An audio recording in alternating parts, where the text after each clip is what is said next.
So Khalid, you've set off on this campaign. What's motivated you to actually stand for election?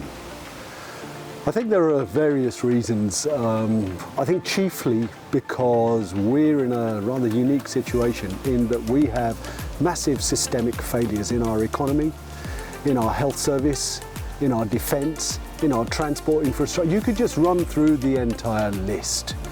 Our children are crippled with over £50,000 worth of debt.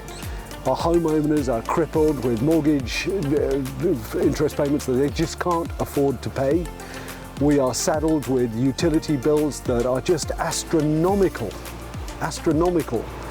And on top of that, we don't have an economy. Our economy is completely deindustrialized. So we have a serious systemic problem. And what I see is that nobody is asking the right questions. Here in Watford, I've seen these streets evolve. I've grown up with the people who live here. I've brought up, there have been 4 generations of my family here. My grandchildren are here now as well. And you see things like the local hospital. So, a child gets injured and then children are sitting there for 4 hours awaiting treatment. Somebody elderly gets ill, they're on a hospital trolley for 8 hours. Somebody else has got a serious wound and they're still waiting 4.5 hours. I've seen this with my own eyes.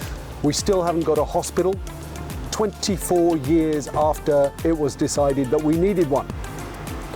And they said they didn't have £300 million to build a new one. There was no money.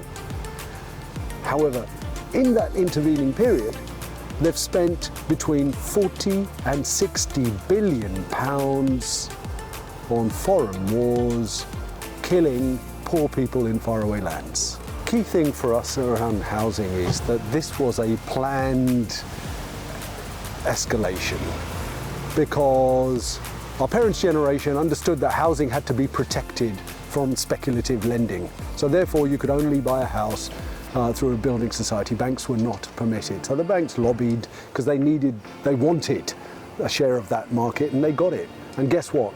Now we have a situation where the house that I grew up in, where my father, a supervisor in a factory, worked 1.5 days a week to actually pay the mortgage on that house. For the same house, our children would need to be earning probably £60,000 to £70,000 each to have a combined income of about £140,000, £150,000. I think the young, our lack of attention to the young is a systemic problem. And it started when they introduced tuition fees, and I was dead against it. And when the Lib Dems said that they would abolish tuition fees, I was one of the people that campaigned with them, and we got many young people's votes. But then what they did was they got a whiff of power. They betrayed the young people. It is vital that we free our young people from that debt. So the Workers' Party has a very clear policy on this. That is the complete abolition of student fees for first degrees. And in addition to that, to also provide free school meals for school children so that they can have the nutrition they need to actually study and grow. So we need to nurture our children. That's how we're going to get a better future for ourselves.